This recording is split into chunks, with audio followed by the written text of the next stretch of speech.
begins, and its first hero will truly be a historical figure.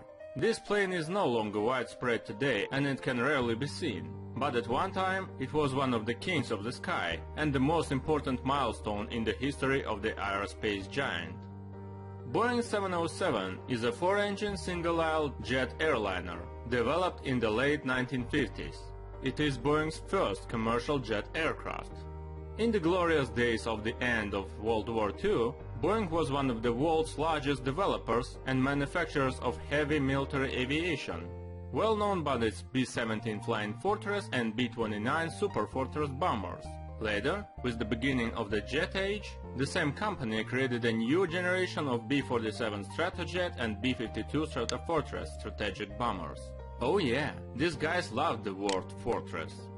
However, on the field of civilian aviation, Boeing significantly lagged behind its competitors, both American and foreign. Their commercial model line was represented by the hydroplane Boeing 314 Clipper and the large piston aircraft 307 Stratoliner and 377 Stratocruiser. And those planes were not very advanced for that time. In the late 1940s, Boeing spent serious resources to research the new jet aircraft technology, the most promising both in the military and in the civilian sectors. One of the catalysts for this work was a large order from the US Air Force for the creation of promising aerial refueling tankers. The military had more than 800 KC-97 Stratofreighter, but those piston-engine planes were slow, and it was difficult for them to refuel faster jet planes. Boeing studied various versions of the airframe structure and, in the end, settled on making a prototype 367-80. The creation of this aircraft took only 2 years. The work on the B-52 bomber, that took place a little earlier, simplified the task. The new aircraft inherited some of its innovations. 367-80 received 4 Pratt & Whitney JT3C engines, again unified with the B-52 engines. Also, the bomber had 8 of them at once. This unification was very useful, given that it was a prototype tanker for the Air Force, which soon was named KC-135 Stratotanker. Interesting fact, during one of the demonstration flights in 1955, pilot Tex Johnston performed an aerobatic figure, a barrel roll. A barrel roll on an 80-ton 4-engine aircraft. Yeah, some people at that time were totally nuts. At first, the guys from Boeing were doubtful if they should develop a civilian version or not. Boeing was almost entirely a military manufacturer. Their passenger Boeing 377 Stratocruiser brought nothing but losses. However, market research and competition with Douglas, with their DC-8, still led to the conclusion that the aircraft is needed. Also, it had to be modified. Finally, on December 20, 1957, the prototype Boeing 707-120 made its maiden flight. The aircraft was certified fairly quickly. By the autumn of 1958, it was given the right to start commercial flights. Looking at the design, Boeing 707 is a classic, by modern standards, 4-engine monoplane with a low-swept wing. The aircraft was equipped mostly by the Pratt & Whitney JT3D jet engines, or their modifications. During the operation, the aircraft were re-engined a few times. Even the CFM International engines CFM56, common on modern medium commercial airliners, were installed on them. I said classic by modern standards because Boeing 707 was the world's first serial civilian aircraft with engines in the separate nacelles, suspended on pylons under the wing. For the late 1950s, this was quite an innovative solution. The 707 is a narrow-body aircraft. The cabin has a scheme of 6 seats in a row in economy class and 4 seats in a row in business class. At different times, the layouts were changed depending on requirements of the customers. In a single-class configuration, the aircraft could accommodate up to 194 people. Like the other popular aircraft, Boeing 707 had many modifications. One of the first can be considered model 707-020 or 720. Yes, there was such a thing as Boeing 720, although it was a small cheat. The thing is, the initial customer, United Airlines, was a Douglas planes operator, and in order not to irritate their main supplier by purchasing a direct competitor, they asked to change the index. After some time, of course, everything became clear, but the fact remains. In addition, one of the 720s was pretty well known.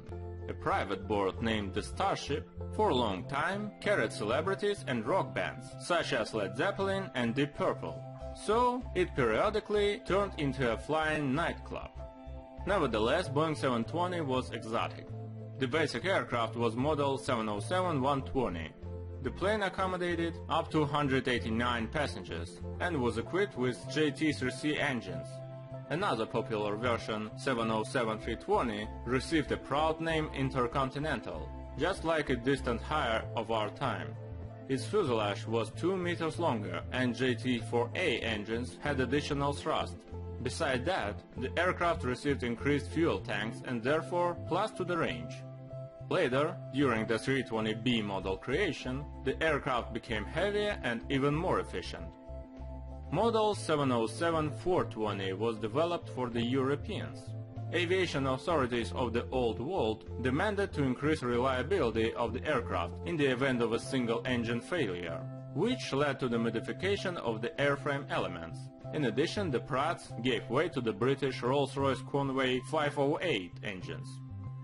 And of course the top version was the Boeing 707-320C, with improved wing, more effective engines and a bonus: the possibility of conversion into a cargo plane. As practice showed, this bonus greatly extended the life of the model, which also hasn't been produced for a while, but was flying a long time as a cargo transport. Actually, when I said the aircraft is rarely seen in our time, I spoke mostly about the military versions. There are almost no civilian models left, but the Air Force didn't say goodbye to the veteran yet. E-3 Sentry is a special Airborne Warning and Control System, AWACS aircraft. A fairly famous plane, it's easy to recognize by a huge locator above. E-6 Mercury is an airborne command post that carries out communications of the US nuclear forces. The Judgment Day aircraft. Want to learn about the tension on politics? Look for them in the sky. During the Cold War, the Air Force had a rule that at least 2 of these airplanes should always be up there. E-8 J-Stars is a radar reconnaissance aircraft capable of observing the distance of up to 250 kilometers. C-18 is a military transport aircraft. An armored car or a helicopter cannot be put into it, but for transportation of personnel and equipment it is a very good solution. EC-18B is the most exotic version.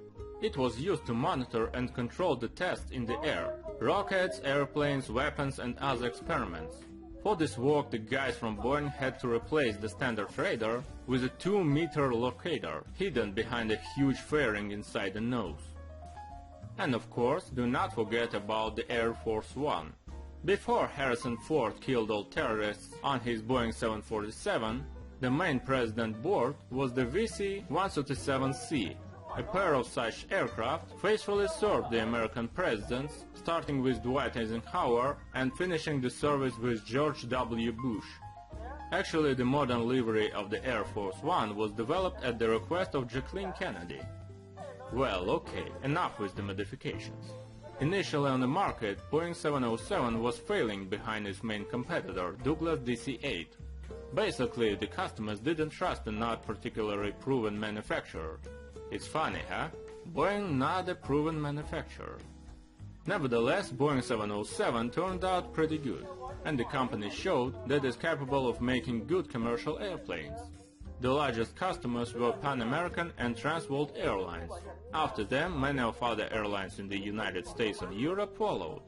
Having received an efficient long-haul airliner, the operators significantly expanded the geography and intensity of flights. These aircraft were produced from 1957 to 1979. Record was the period of the late 1960s, when Boeing supplied about 100 planes a year.